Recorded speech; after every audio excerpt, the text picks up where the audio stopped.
I will make him a helper fit for him. Obviously, Paul disagrees with the Lord, because Paul says in 1 Corinthians 7:27, art thou loosed from a wife? Seek not a wife. And in 1 Corinthians, Paul says, 7, and this is in 7 to 8, quote, I would that all men were even as I, that is, being single. I say therefore to the unmarried and the widows, it is good for them if they abide even as I, unquote. In essence, Paul is saying the Lord doesn't know what he's talking about when he says in Genesis 2:18 that it's not good for a man to be alone. Eighth, in 1 Corinthians 9:24, Paul tells us that of all those who run in a race, only one receives the prize. And then he tells us to run that we may obtain the prize. Yet in Romans 9:16, he tells us that it is not a matter of him that wills or of him that runs, but of God who shows mercy. So does running matter, or doesn't it? Ninth, in Romans 5:12 to 19, Paul repeatedly states that we're all sinners because of Adam's sin. Yet Ezekiel 18:20 and Deuteronomy 24:16 contend respectively, quote, the soul that sins, it shall die. The son shall not bear the iniquity of the father, neither shall the father bear the iniquity of the son.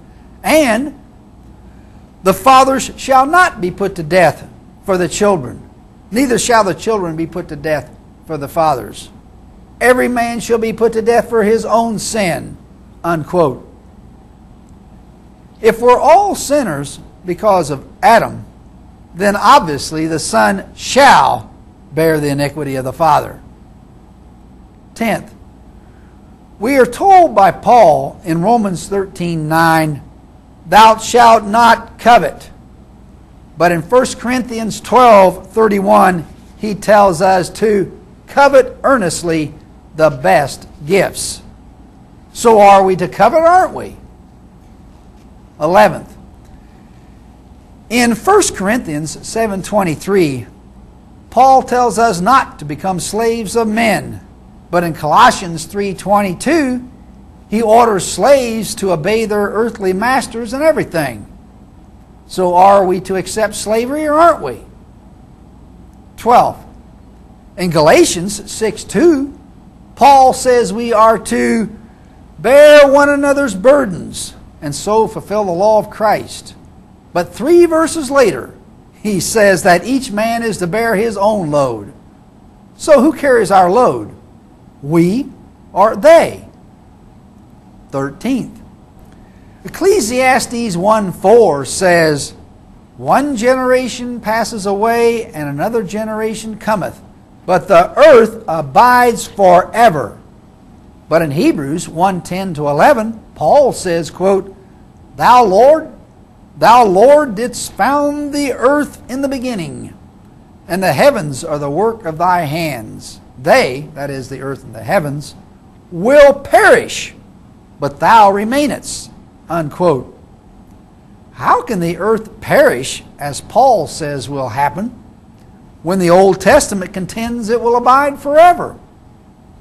14th, in Hebrews 11:27, Paul tells us that, quote, by faith he, that is Moses, left Egypt, not being afraid of the anger of the king.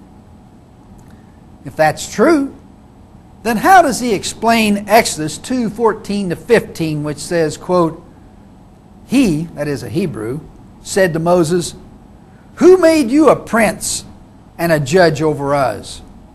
Do you intend to kill me as you killed the Egyptian? And Moses feared and said, surely my deed is known. Now when the Pharaoh heard this thing, he sought to slay Moses. But Moses fled from the face of the Pharaoh and dwelt in the land of Midian, unquote. If Moses wasn't afraid, as Paul contends, then why did he flee from the Pharaoh? And why does the text say Moses feared?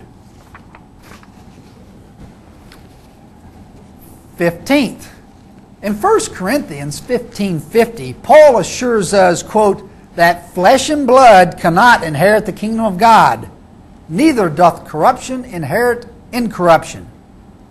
If so, then how does he explain the fact that in 2 Kings 2:11, Elijah went up by a whirlwind into heaven, and in Genesis 5:24, Enoch walked with God, and he was not, for God took him? Both were corrupt flesh and blood individuals who entered the kingdom of God. Elijah and Enoch must be corrupt because Romans 3:23 says, all have sinned and come short of the glory of God. 16th. Paul says in 2 Corinthians 10:18, it is not the man who commends himself who is accepted, but the man whom the Lord commends. And then has the audacity to say 2 chapters later in verse 11, quote, I ought to have been commended of you, for in nothing am I behind the very chiefest apostles, unquote. And he says in 2 Corinthians 11:5-6, I suppose that I was not a whit behind the very chiefest apostles, but though I be rude in speech, yet not in knowledge, unquote. How could Paul be viewed as a proper role model when he brags like this and ignores what he said in 2 Corinthians 10:18? In 2 Corinthians 11:18, he adds to his immodesty by saying, quote, seeing that many glory after the flesh, I will glory also, unquote. 17th. Paul's comment in 1 Timothy 6:16, quote, who, that is talking about God, only has immortality, dwelling in the light, which no man can approach unto. This is at odds with several Old Testament verses, such as 1 Kings 8:12. Then spoke Solomon, the Lord said that he would dwell in thick darkness. It contradicts Psalm 97:2. Clouds and darkness are around about him, that is about God. And Psalm 18:11. He made darkness his secret place. His pavilion round about him were dark waters, unquote. How can God dwell in light, as Paul contends, when the Old Testament repeatedly says he was in darkness and dark waters? 18th. In Romans 12:14, Paul said, bless them who persecute you, bless and curse not. Yet 2 Timothy 4:14 shows that when Alexander the coppersmith did evil to him, Paul asked the Lord to reward him according to his works. Paul preached forgiveness, but he sought the opposite for his opponents. 19th.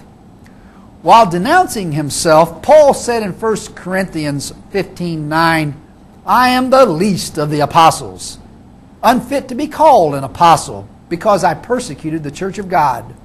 But in 2 Corinthians 11:5, he said, I think that I am not in the least inferior to the superlative apostles. So does he look upon himself as unfit to be an apostle? Or does he look upon himself as equal to those of highest rank? 20th. Proverbs 27:2 tells us to let another man praise thee and not thine own mouth, a stranger and not your own lips. But Paul ignores God's admonition by saying in 2 Corinthians 11:17-18, since many boast of worldly things, I too will boast. And in 2 Corinthians 12:11 he says, you have made me like a fool, boasting like this. There isn't a single thing these other marvelous fellows have that I don't have too.